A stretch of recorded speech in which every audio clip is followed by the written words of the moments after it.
Ассалаумағалейкум достар, қалдарыңыз қалай? Бүгін мен екі күрік тауығымды екі тауыққа алмастыратын боламын. Неге алмастырып жатырмын десеңіздер, себебі мен күрік тауық маған керек емес. Сосын күрік тауық жұмыртқа тумайды, сондықтан мен оны тұрғыза алған жоқпын. Маған туатын тауық керек. Қазір Әділет деген баламен екі тауық алмастыратын боламын.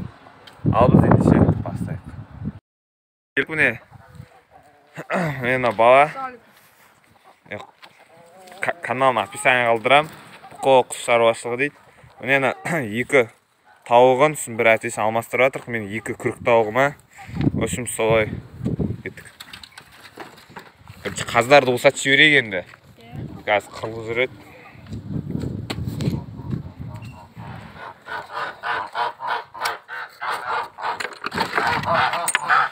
Қаздарды ұсат алайық.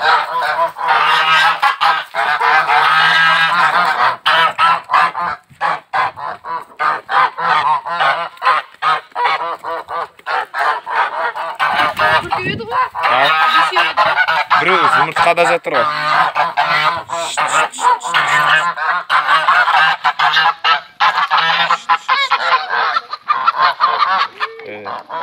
Достар, қаздар тиісіп жатыр тауыққа.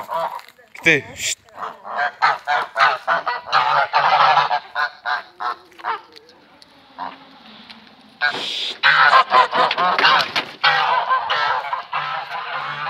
Кеттік енді.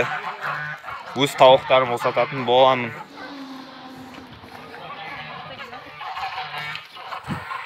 Көреміз енді тауықтарға қалай қарайтыны.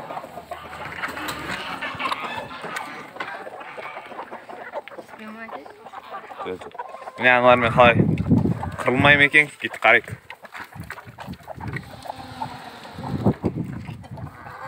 Пока все нормально. Бала, Әділет деген бала келген міне. Үшеуі. Пока что қырылатқан жоқ, нормально. Кеттік, мен енді өз күрік тауығымды көрсетейін. Маған күрік тауық алуға келген.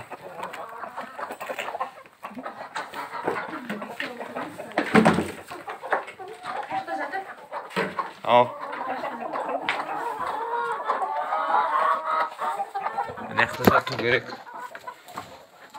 Ойбай, достар тұрып кетіпті. Әктет жатады қазір кішкене. Шығайық. Әділет деген баланың тауығы. Қолына жұмыртқасын бердік, үйден де апарып береміз. Міне екі күрік тауығын салып жібердік. Көрсетіп өзіне. Тұрғыза алмадым осы тауықтарды өзім. Сондықтан тауыққа алмастырып алдым. Ендеше достар, видеоны қош сау болыңыздар.